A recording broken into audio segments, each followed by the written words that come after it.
Hello. Today I was thinking that I could show you a little project that I've been working on. It's for my daughter's birthday, and obviously she's going to be turning 8. Um, so yeah, every year I make them their own shirts, and I've been doing it since they were tiny, tiny babies. Um, but it took me a long time to figure out how to do it. And I don't have a cricut, and I wasn't going to pay the hundreds of dollars for the cricut or the replacement supplies, all that stuff. So I decided that I would figure out how to do it on my own, and I did. And so I thought that I would show um, you, and maybe you can make your own shirts as well. So what you do is, my daughter usually tells me what she wants the shirt to say or look like, and then I try and figure out how to do it. But this year she wanted it to say 8 is so great. She says it has to rhyme and it has to say 8. So, and then we picked out these little flowers or hearts. But I couldn't find any SVGs that could print out the way that I wanted them to. So I just went onto Word and we picked out a font and the size and we printed it out. And then we printed out the designs, and then I just taped them on there. And what you do is you get some freezer paper, and I used just Reynolds wrap, and it has to be plastic coated freezer paper. Yeah, so you just use the freezer paper and you rip out a piece. As you can see, the freezer paper here is a little bit bigger. And what you do is you take the page that you printed out and you tape it to the back. Now the back side is very shiny and soft, and that's because it's coated with plastic. So you need to tape it to the back, and then the other side feels just like regular paper, and you use like a pen or a pencil, whatever you have, and you can see the design through the paper. So you basically just trace out the design, and then when you're done with that, you take this off the back and you're just left with the freezer paper. And then what you do is you use like a board or whatever like a cutting board, something like that. And you use an X-Acto knife and you very slowly cut out all the pieces that you traced. And when you're done with that, you're left with like this stencil. And when you're ready, you make sure you have whatever shirt that you want, or, like I've done burlap bags and towels, all kinds of things like that. And you make sure you iron it out. It's got to be perfect. You don't want any wrinkles or anything in it. And then you get some parchment paper and you put it inside or on the other side of whatever the fabric is that you are working on, because you're going to be using some ink and you don't want the ink to go through to the other side. So then you put the freezer paper with your stencil on the shirt or whatever fabric you're putting the design on, and you iron it on. Now you be very careful, and because the plastic will adhere to whatever the fabric is that you're using. And yeah, it gets stuck.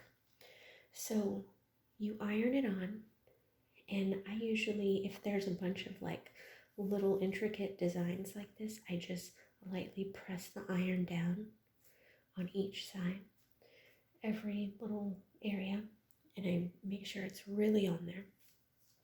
And then you can put your iron away. You're done with that. And then what you do is you, once you're done ironing, you want to get some screen printing ink. Now the one that I used for this shirt is a Speedball screen printing ink, and this is just black. I got this off of Amazon. I think it was like $5. But black is very thick, so you only need like a little a little bit of it and it'll go a long way. Now, if you're using different colors, they've got tons of different colors. I would not recommend Speedball because it's very translucent. Is that the word? Where you can see through it and you have to put lots of layers, and that doesn't work. Makes the shirt or whatever very heavy. So if you're using different colors, I would use Permaset Aqua, and it has all these different colors. But there are other colors as well. But this is very, I think it's like opaque or something. It's very, very thick. So you usually only need one coat. If you're doing like white or yellow, something like that. But yeah, I just used black. And I use this one because this works fine for black. You don't need the other one. Anyway, and I just usually put some on a plate or like a little paper plate, something like that. And then you get a foam brush and you just dab it in there. And then you just lightly go over your stencil. And then if you want, you can lightly go like that. Now it's not going to rip up the little pieces because the plastic has adhered to the fabric. So it's pretty set on there. So you just put the little ink wherever you need it. And sometimes we do different colors, but because my daughter picked out a red shirt, I said that black would be best. And she agreed because red is one of her favorite colors. Her new favorite color is teal, but she picked out red. So yeah. But yeah, you put this on there and then you have to let it sit for 24, 48 hours, however long, depending on the coats that you've put on there. This one's just been sitting for 24 hours. But I thought that it would be fun to show you what it looks like when it's done. So this is the design that we picked out. And yeah, so I went ahead and ironed it on there. And I don't know if you can see it in the camera, but the design is there. And so now we're going to rip it off and see if it works.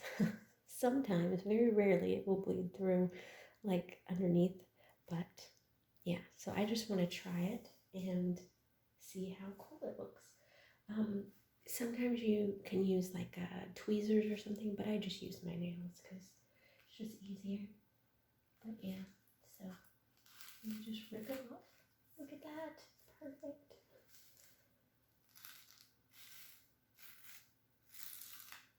Awesome. And I like to take off the little inside pieces first.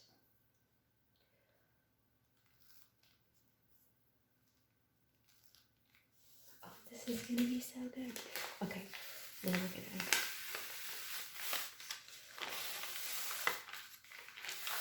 Now sometimes it leaves little pieces behind, but you can just rip those off.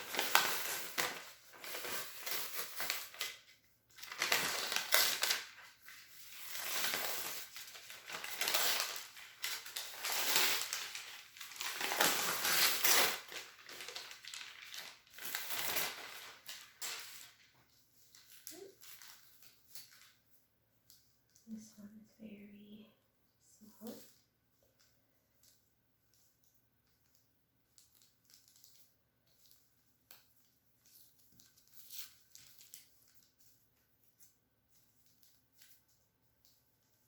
And that's it. 8, so great. I think it turned out awesome. So yeah, once you rip all that off, you have to make sure that it's actually dry before you do that. But once you're done with it, then you get more of this parchment, the parchment paper, just the paper that you use to make cookies or baking or whatever. You put parchment paper on, you cover it, and then you iron it like that because it sets the color so it won't wash off or anything like that. So you just iron it and then you reverse it. You flip your shirt inside out and then again keep the parchment paper on the inside and the outside, and and then just hold the iron down, and that's it. It seals your design, and it is good forever. They usually only wear their shirts for a year until their next birthday, but they always wear it on their birthday, just so they, can feel special. And then they just wear it whenever they want. But I design shirts for my husband and me for whenever I can't find something that's just right. Like when Stranger Things came out, they didn't have any shirts that were Stranger Things related, so I just designed my own. Now it is time consuming, but it's much cheaper than paying like $30-40 for a custom shirt, So anyway, I hope you enjoyed that, and I will see you soon. Bye-bye.